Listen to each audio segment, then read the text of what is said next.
Hi, welcome to Apollo 4X. I'm Jim. I'm one of the co-developers of this.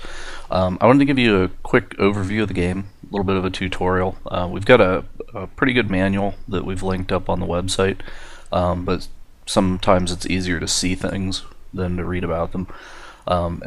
We unfortunately didn't get a tutorial in the game, just due to some budget limitations and that. So maybe in the future. But for right now, I'll just show you what's going on here. So I've just begun a game, and we have a reroll galaxy button here. If you don't like the assortment of planets that you get, just hit the reroll button. You can hit it as many times as you like, and then you'll get something that's to your liking. You know, so it can occasionally put you in a fairly impossible situation, especially if you're a new player. So you want to try to get some Class A planets that are around. And these Class Bs are pretty nice too. And I've got a really good layout here. It just happened to give me this, so I'm going to go ahead and run with it. So what you need to do is colonize 3 planets to start with. I'm going to start with this one right here. Mouse wheel rolls in and out. For focusing the camera around, you right-click, and then if you hit the space bar, it'll move the camera back to focus on Apollo, so you can't get lost. So we'll go here and let's look at what this planet's got on offer. So there's 2 units of culture, which is these harp icons, and then we have a artifact. So, and the prices are fairly decent here. If we look at some of the other ones, these guys also have artifacts. They have minerals and people, which is travelers. And if we look here, there's a B. These guys also have artifacts and minerals, also some DNA. So it looks like we're getting a pretty straight mix, artifacts and minerals, and you know, a little bit of culture going on over here. So we want to kind of try to pick what's going to be rounded. Like, I don't right away want this other Class A planet because it's the same as the other one, so that wouldn't do me too much good. You know, just get an overabundance of culture and know where to sell it. So, but we'll see how the corporations turn out, because that's also a bit randomized. So what I'm going to do, I'll go ahead and colonize this one. We'll pick a name for it. And I'll colonize that one, also pick a name. And what other one looks good? We'll go with this one. Okay, so first turn of the game. And to show you, the first thing that you want to look at is this supply and demand tracker up here, because this shows the exports on the planets, which we looked at here, are in red, and of course there's no imports yet. We haven't placed those, but this shows you how many of what type of item is going to be available on the market. And for right now, we've got at least one of everything. We're really heavy in the artifacts, so we're going to have to take that into account whenever we place corporations that demand them. And we have a lack of the travelers and the DNA, so we might want to look for another planet that's got that and bring it into the colonies fairly quickly. So we'll explore for that a little bit later. The other thing, now that I own these planets, they have a gold halo around them. Apollo always has a blue. If you use the X and Z keys, it will cycle through your colonies. And also there's a colony list over here that does the same thing. So the colony that's always at the top, it's sorted by distance. So the colony at the top is going to be 0 distance because it's where we are. And then the next one is Wallerstein, and then Machiavelli is 3 units away.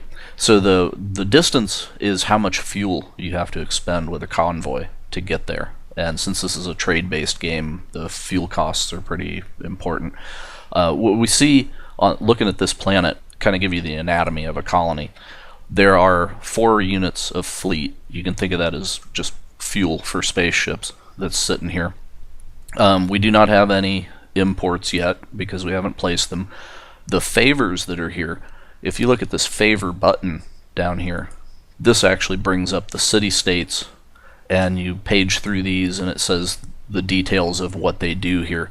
The city-state that I would suggest that you get as a new player would be Oligarch Dynasty, because it gives you 30 free capital every turn. And this is your capital down here. There's 3 currencies in the game. We have capital and clout, which is political power, and approval, which is how happy your citizens are with you and your leadership. And if you don't keep them happy, you lose. So these guys will give you 30 free capital every turn. That's pretty important because it's easy as a new player, and I've been playing the game for 8 months and I still do this. Early on in the game, if you spend your money and you're not paying attention, you can spend down to the point where you can't afford to do trade anymore, and that pretty much ends your game. So whenever you get 30 free capital, you never get into that situation because you can always at least do something. So I would suggest that. Now you'll see the cost is 10 approval to recruit these guys. So I have 20 right now. It's going to go down by 10, and we get a little flavor text about them. Another one that's quite interesting is with the convoys, because it changes the type of convoys that you have. Like you have a free convoy which can go out and travel to 3 planets, and it does not cost fuel, and that's great if you have no fuel on those planets. And then there's a high capacity convoy. A normal convoy only has 2 cargo slots. The high capacity has 5, and that makes it a lot less frustrating to try to figure out what are you going to haul where, because there's 3 goods on the planet, you can only take 2, and if I want to haul something with me and keep it with me until I get to the other place, I don't want to have to directly go there. That prevents that. So I really prefer to get these. So I've recruited them. Now we're kind of in danger because I have 0 approval, and if we end the turn at 0 approval, it's game over. So we'll go ahead and close the favors box, and we'll take care of that immediately. So this is the market, and what happens here is you get these different resources, which is weapons, your fleet. This is infrastructure. That's how you build cities on planets. And then this is administration, which you colonize new planets. And then the market services you use right here on this button, and it causes the markets to get more productivity in them. Because what will happen now, I'm going to need fleet, so I'm going to buy that. In fact, I'm going to go out to the options. I'll show you the options because I got to turn that tooltip stuff off. If we go to options here, we're in windowed mode. I can mute the game or leave the sound on. We can turn those tooltips off, which I'm going to do. And then combat animations, when we get to combat, sometimes that's a bit slow, so I put a checkbox here where you can speed that up. If you want to just skip them entirely, you uncheck that, and then combat runs really fast. So, okay, so now that we have no tooltips to jump up, looking at this, whenever, say there's 12 of this commodity that's in the market right now, if I purchase it, it's $10, and now there's only 9, so it's diminishing returns, and you can bleed the market dry, and it refreshes every time you go to your next turn. So it puts a limitation on what you can have as far as just what is available. But whenever you upgrade the market, this number will begin higher, so you can milk it for a little bit more.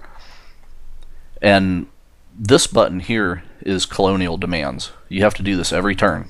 So every colony that I have 3 colonies plus planet Apollo, so that makes 4. Each planet generates 1 demand every turn. These are a bit randomized. It's in the manual. I show you exactly where these numbers come from and why. And there's difficulty settings at the beginning of the game that will allow you to set these to your liking. So you can turn this to where it's negligible, or you can make it really hard. Just suit your taste. So what these guys want here with Nova Aroma, they want 3 clout of my political power, and then 12 units of the administration here, or the market services rather. So they want 12. I can buy 12, so I'll go ahead and do that and click on them, and then that turns green, and I've taken care of that demand, 1 of the 3. So down here you see my clout goes down. If each one of these is basically +1 to your approval if you complete it, and -1 to your approval if you don't. So I have to do at least 3 of them to get +1 approval down here, or I'm in trouble. So what I'm going to need to do is we'll go ahead and buy 10 of these, and then this one's fairly cheap, so we'll get some spaceships and we'll take care of that. So then I'm going to be +1 to this, but I want to go ahead and pad it a little bit, so we'll get a +2. Right, and then I'll confirm that, and you'll see my approval jumps up to 4. So we're good. So what we need to do now is look at actually getting some cities on this planet. And it's unfortunate that I had to spend a lot of my infrastructure to get that done, unfortunately, on the first turn.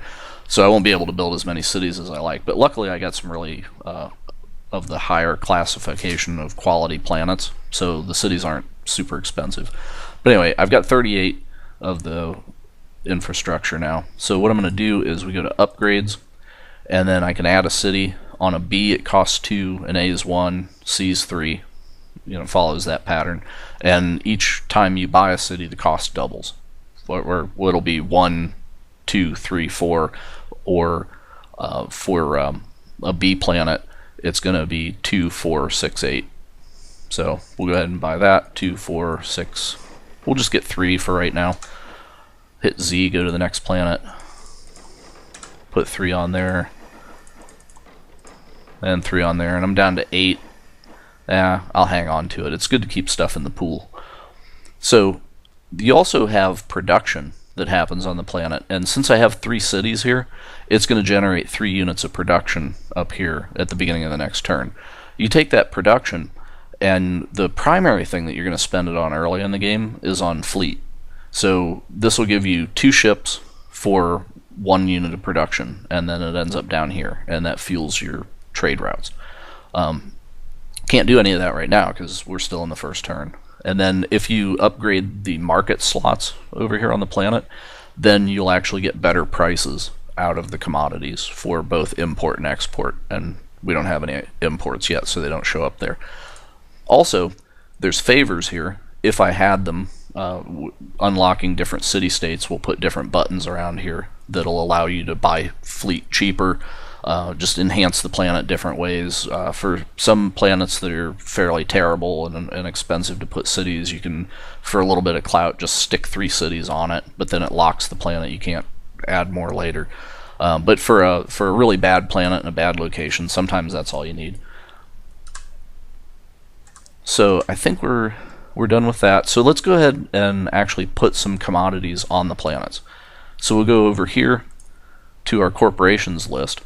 And one of the things that I got whenever I unlocked one of the city-states that I did is I get a button up here to re-roll the corporations. So if I don't like this list that's here, then I can hit re-roll and it'll just regenerate all of this. So looking at what we had down here, so we were pretty heavy in the culture over here, so I want to keep an eye on that. We don't want to put culture demands on the same planet because you can't sell it to itself. But we have to look at what the other neighbors have. So there's DNA, artifacts, and crystal over there. And, well, here's a DNA and crystals, so I can contract that and stick it here. And what it'll do is it'll randomly pick one or the other every turn. It flips back and forth. Sometimes it'll stay the same thing for a while. It's 50-50 chance. So I have to just keep that in mind, that sometimes I might have scarce resources pop up and not be able to service them unless I go out and find another planet. So let's see, what else can I put on here? So there's also DNA and artifacts. Well, there's culture here. I know I'm culture heavy on this other planet, so we'll go ahead and contract them for there. And we're done with this guy, so let's go over here, see what we can bring. So since they're right next to each other, they're probably going to be pretty happy to trade because it doesn't cost as much as flying way over there. So what can we do? Well, there's this, and let's see what else we got. Don't have DNA over here. Well, I'll stick another one of these. That's a safe bet. So the problem now is that I can demand 2 of the minerals. This guy can only supply 1, so I might have to bring it from over here. But I bought the big convoys, so it doesn't really impact me too much.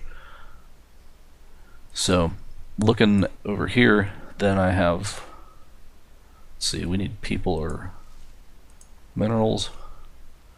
And what else can I do? Well, I have the culture over there. And I might want to get culture involved over here just in case I have to come this way, but now I have a double of people.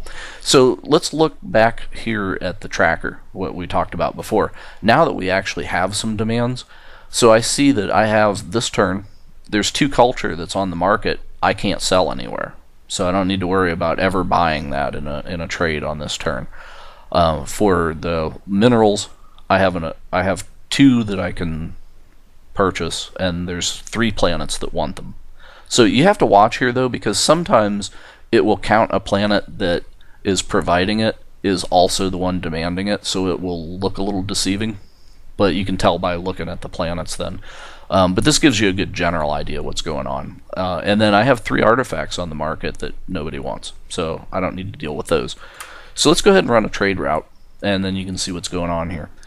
So I'll go click on New Caravan, and now that I've bought the expanded convoy here, that's the one that I kind of like to use. The flexible convoy, all the convoys normally, unless it's the flexible one, will start at Apollo, and then they'll do an orbit around to however many planets you want, and then they have to come back and land at Apollo.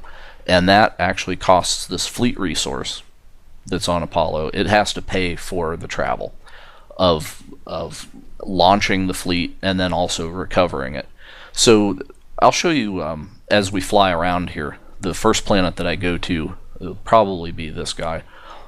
What happens is the planet that is receiving the fleet, just think of it as the gas station is there, so they have to fill up the tank when it gets there. So they will pay the travel cost. The travel cost to get here, notice whenever I focus the camera, the cost goes away. This tells me that it's 0 because I'm here. But to travel to any of these planets that's around, you see this number 2, and that's going to be 2 units of fleet. This guy has 4 units, so if I was flying from here to there, it would cost 2 of the 4. And then this guy is a little bit further away, so he would cost 3. And if you go far, far across the map and look, can we even see it? Well, we can see the 3s. Here's a 5 over here. It gets pretty far. So, anyway, we'll come back to Apollo with the spacebar. And what we want to do is go ahead and launch this convoy. But the flexible convoy I was telling you about, we could start anywhere. So if I had a planet out here that I owned for some reason, and then bought one next to it, I could start a flexible convoy and just fly between the 2 of those and never have to deal with Apollo. But it costs a little extra to do that. So it's not something that you usually do. But some games demand it. Anyway, we'll go ahead and launch this. And I do not have enough spaceships. So we have to go down here to the market and get something. Whoops, wrong button. So, alright, now I got 30 of those. And we'll go ahead and launch this. So now, where do I want to go? Let's see, I can go here, to there, to here. So the easy thing, we still expose this colony menu here. If you pull this out, we'll go back to Apollo and look at who's close. And we could go to Patnik. Let's see, it has these demands, and then this is the things that it provides. So let's see where we can cross-reference this. Well, this guy in the middle, he wants minerals, and each of these only supplies 1 mineral, so I'm going to have to visit both Machiavelli and Patnik before I come to Wallerstein. So what we want to do is just pick one of these. What's another factor that's involved here? So there's artifacts. What does this guy want? He wants people. We don't have enough to do it. And then we can satisfy both of these. So it seems smart to go to Machiavelli first. So I'll click on the red button here. This is another way to travel between the planets. And we'll go to Machiavelli. So currently the fleet's at Apollo because we just launched it. So if I click on Machiavelli, we get a nice blue line here, and the travel button shows up. And it also shows when we get here the commodities that we can purchase, but the purchase button is grayed out until we get there. So we'll hit travel, and now we're here, and then you have to do buy and sell and then hit trade. And since there's nothing to sell, we don't have to worry about that. But we're going to go over here to Patnik next. So Patnik wants crystals and DNA, and we can also see that over here where they want crystals and DNA. So we'll go ahead and pick those up, And while I'm here, since I have the high capacity cargo, do I have any demand for artifacts? No. So there's no need to buy this thing. So I'll go ahead and hit trade, and then we'll fly over to Patnick and hit travel, and right click to zoom in on him. So I'll go ahead and sell both of these, and then what do I need to pick up to take here? Well, he wants crystal, so I can pick that up, and that's about all that I can do for him. So go ahead and hit trade, go to this guy, and we'll hit sell, and that seems to be it, because looking, the commodities turn dark whenever you've sold them or bought them, so there's nothing to satisfy here. And then there's the people here, which I can't acquire anywhere, so that's about it. Go ahead and hit trade, and you can see the trade ships flying, so that lets you know where you've been. And then we'll just come back here to Apollo, and we'll travel. And then there's nothing to trade here. There is one ability that allows you to trade with Apollo. That's called monopolization. It'll put 6 commodities on there, and you can fill them each once, and then it's done, and you have to pay for it again. But it adds a little boost of money. So go ahead and execute this, and you'll see I have $27 that's going to come in. You'll see that appear down there. Well, it's actually already down there. We count that in there. That was actually a last-minute change that we put into the game because it was a little confusing to not be there. So anyway, that was a trade route. Now, interestingly, I don't have any fuel on these planets. I only have 1 point. Wallerstein has 2, but unfortunately I can't fly to any of the other ones, even though I can get to him. I couldn't go here to trade. So I'm pretty much stuck for this turn. So I'm going to go ahead and hit end turn. And we come back to the next turn. And now what we see is there's 3 points of production because of these 3 cities on this planet. So we go to upgrades, and I can purchase more cities if I'd like. But I'm going to spend this on fleet, and I'm going to just go ahead and buy 3 points of fleet on each of these. On this guy, since he's already got 2, I'm going to actually purchase a stellar net. This adds another commodity that the game has, which is the stellar net. And it's like cities, how cities generate 1 point of production a turn. Stellar net generates 1 point of the stellar network a turn.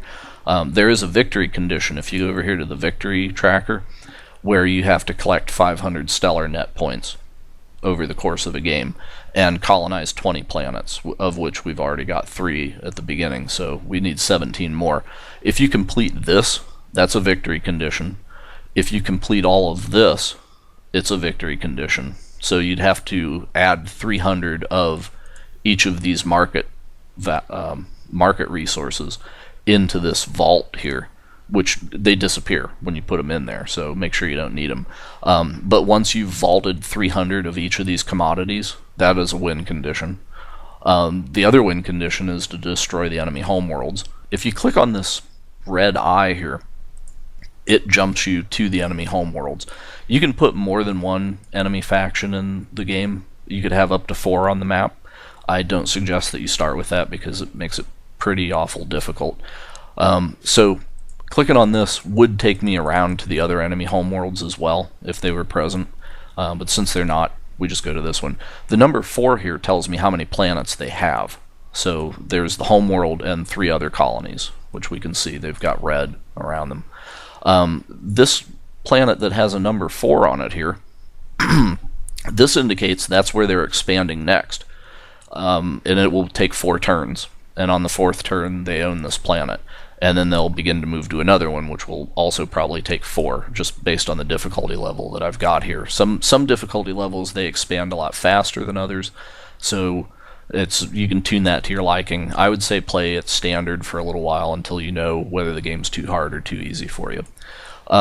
Other thing that is kind of valuable is this green eye, because your colonies have these gold halos, but we have a lot of noise, right? You can see like all the commodities on all the other planets, and that's a little bit of clutter. If you click this, that all goes away. So we'll go back to Apollo and see, it's a little bit nicer to look around. It's especially whenever you have the 3D map and you have this stuff all over the screen. So it's really nice to be able to hide that. However, if I want to colonize another planet, which I may, let's see what my deficiencies are still. Well, I still have nowhere that I can sell the artifacts, but I don't need a planet that's got more artifacts. But I need people in DNA. That would kind of round things out. Well, here's people in DNA, but it's a class D. This class C I don't really need. This planet is unexplored. There's a city-state that you unlock that gives you the ability to explore the unexplored planets.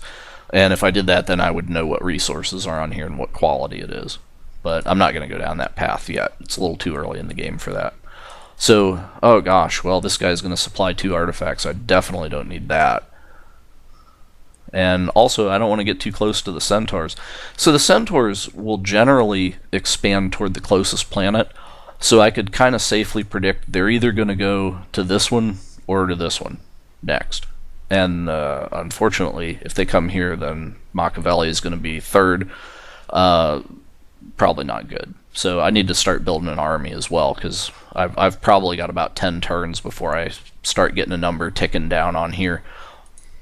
Let's see, these guys have culture in abundance, another unexplored planet. These are wormholes here.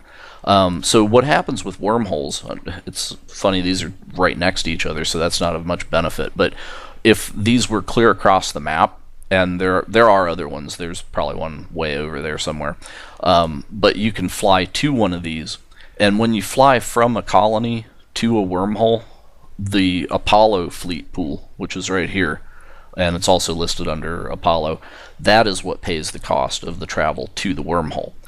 Once you're at a wormhole, you can jump to any other wormhole on the whole map for free.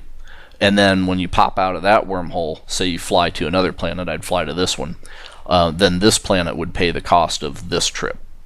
But you can't do that until you unlock the city-state that lets you do so. Anyway, we'll go back here to Apollo. I'm not seeing a planet that I really like that's around. That's kind of rounded. I wish that there was one that had an abundance of people on it. Oh, here's one. Oh, but it's an F. Oh, that's terrible.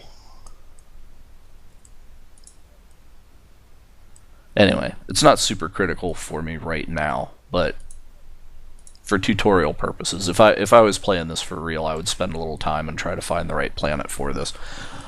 But for our purposes, take too long. Anyway, but that's the concern that I have, is I need to find more of these resources somewhere out here, because it's going to come up where these planets are going to want that. Anyways, now I'm going to go around to the planets themselves, because, well, I spent the fuel on there. Okay, so he's got production that I need to do, and I'll go ahead and put it on there. And then I was going to buy StellarNet on this guy, and then I got into the victory tracker thing. So we'll go ahead and do that. I'll get 1 point of StellarNet, and then I'll go ahead and put fleet. So we've got 6 there. We have to take care of our colonial demands again every turn. So let's look at what's really cheap, because I don't need to bump this up too much right now. Well, that's 19, but it's only 2 clout. I'm pretty abundant in clout right now, so I don't need to worry about that. So I'm going to go for the cheap ones. So this is 4 and 3. We'll go for that. And 3 and 5, I don't have any of the market service, so we'll go ahead and buy that. Actually, I'm going to get 2 doses of it put in here, and I should have upgraded the market right on the first turn, because you might as well get a jump on that. So I go ahead and drop the other points there. So I put 10 points into that. It's going to cost 20 to upgrade it next, which it won't let me do. I can put 2 doses into it. That should be enough. We'll go ahead and confirm this. And it's time to show you the domestic agendas, because I've recruited some city-states and I bought some StellarNet, although it's every 4 StellarNet nodes you get 1 tier of this. Deposits in the vault at 10, 20, 40, 80, 160 deposits, you get one of these dots colors in. To ally with the ancients, there are weird alien jellyfish looking things that fly around, and you can trade with them. And every 3 times that you do that, you get a tier of this. Every tier of this that you fill in is worth +2 clout per turn, because you're showing your leadership ability and doing the domestic projects. So when you fill one of these up, it's worth 10 a turn. Currently, we're getting 12. The reason that I'm getting 12 is you get a base of 10 every turn, and then I've already recruited 2 city-states, and that's worth +1 tier. So the 2 here is coming from that coin right there. And then in the Vault of Apollo, what happens is every $10 that you invest in the vault will pay back $15 over a period of 5 turns. So you get 3 back out of your 10 for 5 turns. So it's nice to do, especially early at the game. If you got a little bit of extra money kicking around, then that will build some good residual money and just keep feeding it back into it, and then you won't have money problems. So we'll go ahead and stick a little bit in here. So we're going to get 12 per turn. And I still got $57, so I'm not in any danger there. If I had a bunch of colonies, I'd have to really be watching my money. But if we look at the victory tracker, now it shows I have a capital bonus of 42. Well, the bonus of 42 is because I have the 12 coming here, plus I bought that city-state that gives me 30 a turn. So I know if I do nothing else and hit end turn, I'm going to have 42 added to my 57. So that's pretty nice. So I've done 4 vault deposits, and I have defeated no centaurs. I've recruited 2 city-states, done 2 market upgrades. There's 9 cities that I've built. I got 1 stellar net node, and there's 3 colonies. So it keeps pretty decent track of everything you'd want to know. This gun icon here, this is your military, and each of the military types costs 15 weapon assets to train. They're a little bit expensive, but once you get rolling in money, you kind of want to have them before you need them. You don't have to commit to specifically what type, but you should pool up some weapon resources, because that over on, where did he go? Ah, over here. When you start seeing one of these numbers ticking down, you might not be able to purchase as much military as you would like in a hurry. So it's good to have the assets put aside for that, rainy day. So we'll go ahead and actually buy some of that. I'll buy a little bit extra of it because I'm going to do a combat demonstration after this. So I've already done a trade route. I don't think that we need to cover that again. You kind of got the idea. So I'm going to just trade these goods in between the planets, add another planet in here sometime, and just build bigger trade routes. And you can eventually get a trade route that will run all over the map. The other thing that is not obvious to new players is that you don't get just one trade caravan. So I could come here and purchase a caravan, say that we fly over here, and I'll buy DNA, fly it over here and sell it, and then we fly, trade, and then fly that back to Apollo and we cash it in. So I've got this route going on, but I've still got fuel on the planets. So I can go here, buy another caravan, fly over here. He wants culture. I'll buy the cheap one, hit trade. This is of course very inefficient. I'm just demonstrating, not trying to win. We'll hit trade, fly that back to Apollo, and execute. So you can do as many trade routes as possible, and that's the goal, is to build up enough fleet here that you can do that. Every time you do a trade, the price of the imports will go down a little bit, and the cost of acquisition of goods will go up because you're drying up the market there. It's very much like the market window here. We get a little bit of generalized modeling of supply and demand market forces diminishing returns. So it's an economic game. We've stuck that stuff in there. Anyway, let's do some combat. So you're going to eventually have to get into that, even in just a purely defensive game. If you're going for the economic victory, you're still going to get attacked eventually. So we'll get used to that. The way that it determines how many battles you have to fight to take a planet, and by the way, when you defeat the enemies on a colony, you own it. There is a city-state ability that allows you to pillage the planet, and you just get a burst of money from it, but the planet's then burnt and unusable by anybody afterwards. So the home planet will have 3 armies on it, and then it will have 1 army per colony. and the more they expand, the tougher that homeworld's going to get. You can kill all the other colonies, it doesn't matter. As far as getting rid of the enemy, it's that homeworld that counts. But you can't go straight after the homeworld right away, because they're going to be way too powerful, because they've got these colonies here. So you have to weed the colonies out, and also check their expansion, because you don't want them encroaching into your territory, and if they get way too many colonies, this will just become an impossible fight. So you'll spend a lot of time trimming the weeds. So we'll go ahead. I did not buy troops, so we can invade. Let's go here and buy some troops. Stellar Marines are your core unit. I actually need a lot more guns. I'm in cheat mode right now. This is sort of a developer thing. So what I'm going to do is actually go for the gusto and cheat. So I will come here. I wanted to show you this anyway. This particular city-state, capital of the Apollo Republics, it allows a trick called market manipulation, which is kind of neat. Public financing, they're the guys that screw around with the market. So we'll go ahead and recruit them. Come down here, get this out of the way. So now I have new buttons.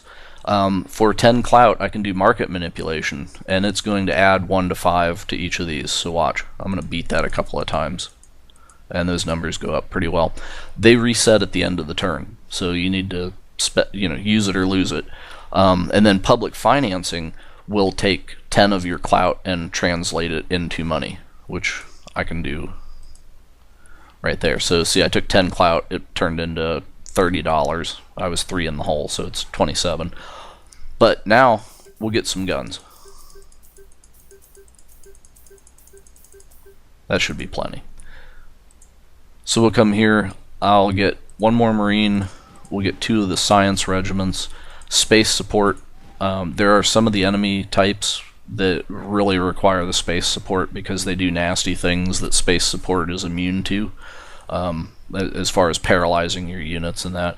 And we'll get some missile recons and 1 mech suit. Mech suits are powerful snipers, but they're a little bit weak. They get killed really quick if you don't cover their butts. So we'll go here and invade. This shows the invasion cost to the planet. So as long as I have 6 fleet, which I don't, should buy some of that, and then I can come here and invade. So what this tells me up at the top here is number of required wins is going to be 1. It's a fairly weak colony in the type of aliens that we picked at the beginning. It sort of determines that. If we were going at the home world, we would see probably a 7 here. So anyways, let's go ahead and deploy our guys. So I'm going to put all 3 of my Marines out, 2 of the shield and science, 2 of the space support, and a missile recon and a mech suit, and then I'll be able to show you a little bit of everybody. So we'll go ahead and confirm that. So who are we going to fight? Well, the Liber champion is kind of like on a tabletop miniatures game. He's that hero that's really tough to kill. There are ways to get rid of him, which I will show you, but the standard foot troops have a really tough time getting rid of him. The way his mechanic works is he'll have a defense number. The blue shield is defense, and the red cross swords are attack, and then this yellow or orange thing is morale. It's like a person with their arms outstretched icon. So the morale is tracked up here at the top center of the screen, and it will either lean left or right, negative in the favor of the enemy, positive in the favor of your troops. And whenever 2 units contest each other, they might not do physical damage, or may even do physical damage to each other, but then it also compares their morale scores, and whoever has the higher morale score will push the battlefield morale by 1 point in whichever direction. So they could have a morale of 10, you could have a morale of 1. That just means that they had higher, so it'll move by 1. It's not going to move by 9. It's not like their health points. So the satellites that I brought, they're flashing that they need maneuvers now. So what that means, if I mouse over this Liber champion, what you can see here is that he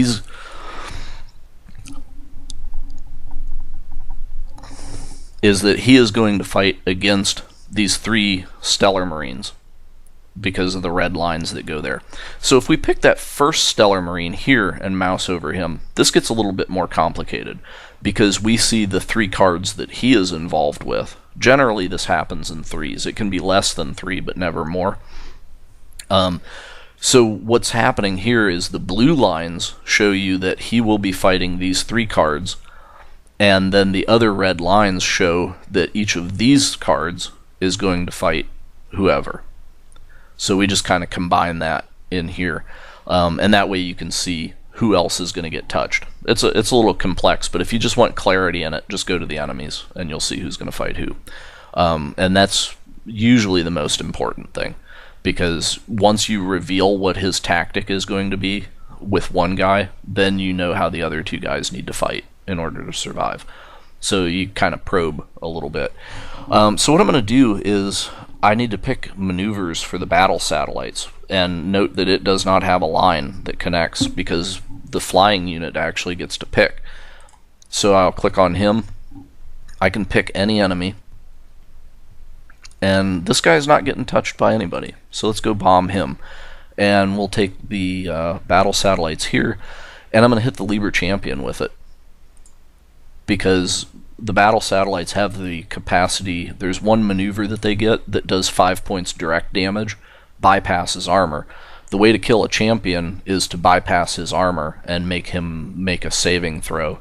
He rolls a 1 to 10, and he has to roll above the amount of damage that he took. So I have a 50-50 chance to kill him every time I bomb him from orbit. So sounds like a good plan. There's another unit that you get that is also unlocked by a city-state. It's called a Praetorian, and he is a specialized champion killer. And he also has a sniper attack. And he's really good for battlefield morale, too, because there's one of the enemy factions, Orcus, that is specifically tailored to destroy your morale. And they just cause your troops to be terrified and run. And it's more about killing them before they make your guys run than it is, them killing you. So they don't really have to deal with damaging your hit points much at all. So if you bring heavily armored units to the fight, it might not do you any good. Anyway, so Combat Science is a healer. They also do damage over time, but we don't want to use them first because their heal ability actually operates against units that have moved already. You can tell the difference between a unit that has moved and one that has not, because as you can see, none of these have moved. They don't have a picture in them. Once they move, they will. So what we'll do first is missile recon, and we'll see. I can do an artillery support mission, recon mission, or fire for effect. So I think what we want to do here, let's look at who he's going to fight. He is going to fight against the Horde Band here and there. So I could damage both of them and put a flanking counter on them. Let's look at who else these guys are going to fight. So I can see here that he's going to fight one Stellar Marine, and this guy is going to fight also that Stellar Marine. So this works out to my advantage. So if I go to the missile recon, I'm going to do the recon mission to get that flanking counter. Now I can tell whenever I do this, he's going to have a defense of 2, he's not going to have any offense, and he's going to have a morale of 2. So if I was in a morale situation, then this would also be a good maneuver to do. If I did fire for effect, it would do 3 hit points of damage that bypasses defense, and that would be against any enemy that I went for. And then the artillery support mission allows me to target one enemy anywhere and do 4 points of instant damage to it that doesn't deal with armor at all. But like I said, for this one, recon mission I think is the way that we want to go. And it also, with the recon mission, allows me to add a link, so I can bring another Stellar Marine into this fight, which I believe is what I want to do here. That was this Horde Band, right? Yep. So you see I took 4 points because I had a defense 2, he had an attack 6. I'm going to take it again here too.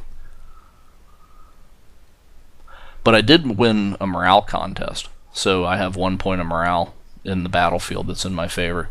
So these guys now have a flank counter on them, and we'll see how that works in just a second. So this Stellar Marine is going to fight both of these. So the tactic that I want him to use, actually, before I do that, let's look at who else is going to fight this guy right here. And this guy does not. So this is probably the next one that I want to move. So if we go here, Frontal Assault will also put a flanking on each engaged Centaur. It does pretty decent damage, has a little bit of defense, and it's got some morale to it. If I wanted to hold the position, which is basically hunker down, don't get killed, then they get a defense of 4. They still have morale, but no attack at all. And then, oh, and you see these grayed out icons, the Deceive and Blitz. Those are other city-state powers that you will get, and they allow you to modify stats here. Deceive gives you 2 points of defense, and Blitz will add 2 points of attack for a little bit of clout. The one that I wanted to do here, though, is to add flanking. And then the next Marine that comes along is going to do Assault the Position, because he takes those flanking counters, and for each one that's on them gets a +1 to all of his stats. So that makes them pretty powerful. So the Marines work in teams and help each other out. So we'll go ahead and do the Frontal Assault.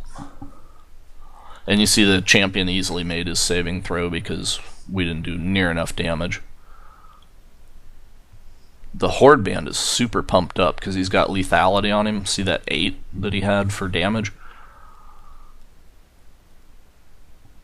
And I lost morale to him. But I've still got 2 hit points. I'm alive. I want to take care of that so he doesn't get killed by some other maneuver that happens out here. So we'll go to the Combat Science guys. We could do Shield the Troops, which is going to add 4 points of defense to any other unit. It's also high defense in itself. Nano Warfare puts a 2 points of damage over time on any unit that it touches. So if I had 3 enemies that are going to attack him, all 3 of them would take 2 points of residual damage for a counter, length of time afterwards. And then we have Triage and Crisis Management, which heals 5 points to any unit, and that Stellar Marine really needs it bad, so I'll go ahead and do that and heal him up for 5. And then he's going to have to take his lumps. Hopefully doesn't get killed.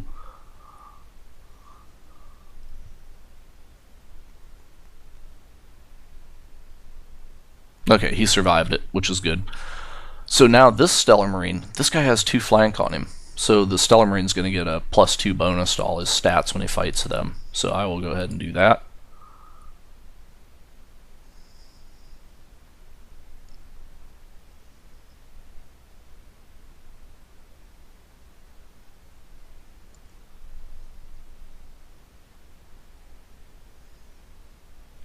Now, did you see this guy took 4 points of damage? He hasn't even moved yet. There's a reason for that. This order that the Liber Champion just used is like my Missile Recon, where I can target 4 points of damage against anybody on their side. He's got one of those too. If you right-click on the enemy units, it'll pop up their orders and show you, just like your own. And then you can see what he did, and it was this Smarter Than Man. If you come down to the combat log and pull this up, you will actually see here where he chose to do that order. Might have to scroll back a little bit. I can't scroll back. Anyways, it will be in the log here. You'll see it happen. And then it shows the morale on the battlefield and such. And we basically log everything that happens. It also gets dumped out to a text file inside the game folder. So if you think something happened that you didn't understand, you can look in that text file and see what went on. Anyways, left click on those to dismiss it. We'll go to Combat Science here, and we'll do a Triage Management to save the other Combat Science guy.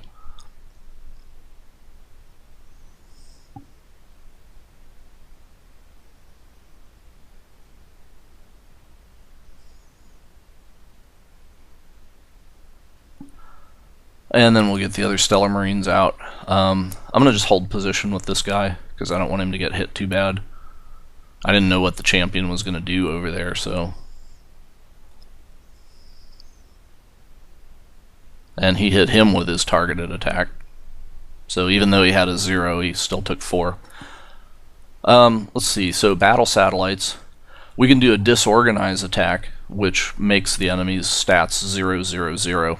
One thing that I haven't covered here is whenever there's a minus up here in where the hit points are, the unit actually damages itself whenever it performs this attack. It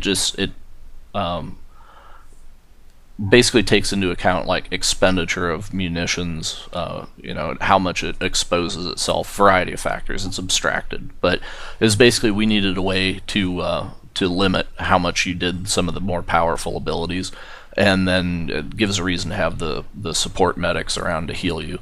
So this space to surface interdiction, it's a good thing. Does 5 straight damage to the first guy that it hits.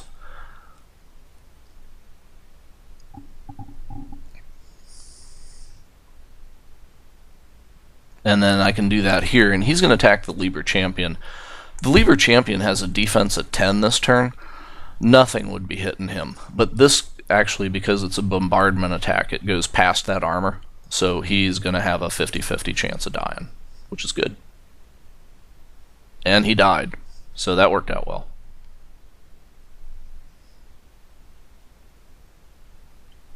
And then the mech suits. Mech suits have an interesting mechanic. See this number 2 here? They have 2 charges. This charge up leaves them basically defenseless. They stand idle, but they get their 2 charge counters back. So they spend the charge counters doing either this attack or that one. And it just limits how many times in a row you can do these things because they're fairly powerful. So strike the flank, you get +2 per flanking that's on the enemy. And then death from above, you're going to get 4 hit point instant damage, just like the recon, and then it also puts 2 points of flanking on everybody that touches them. And it's a not too bad attack either. It's fairly powerful. The thing that balances these guys out, otherwise they'd be super marines and you'd never want to bring the marines, is because they have this charge counter that leaves them highly susceptible to being killed. So they don't stick around too long. So you use them or lose them. So looking at that, who are they going to fight? Well, they're going after the Liber Champion. The Liber Champion is already dead, and I know that he's not attacking. So what I'm going to do is charge up, and I just take the time to build up. Or I can use this targeted attack. And is there anybody within 4 points of dying? No. But I could hit that Liber Champion. No, I can't. It doesn't let you do those. It's the Praetorian that gets to shoot those guys with that. But these guys are fairly weak. I'll go ahead and shoot them, knock 4 points off of them, and then nothing's going to happen here.